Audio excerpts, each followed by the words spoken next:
Welcome to the fourth program of the Basic Hand Tools series, in which you are going to learn about the three most common types of cutting tools, namely hacksaws, files, and cold chisels.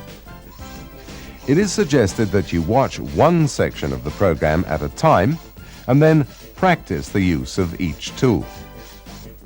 It must be clear to you that the ability to use basic cutting tools is very important for any engineering student, technician, or artisan.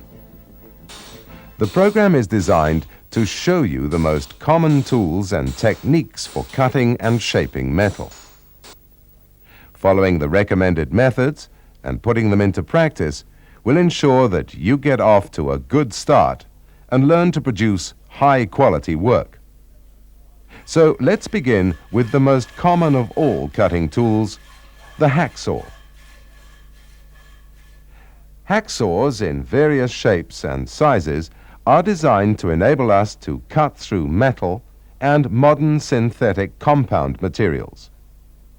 The most commonly used type, and the one that is going to be used in demonstration during this program, is the tubular frame type with 300mm replaceable blades.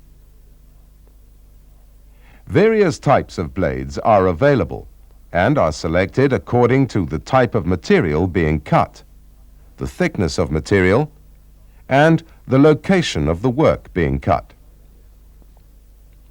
A blade is fitted in the frame by locating the holes at each end over the pegs of the blade holders. The arrow on the blade indicates the front end of the saw. That is the adjusting nut end on this saw. Notice the angle on the teeth of the blade. This angle must always lean towards the front end of the saw.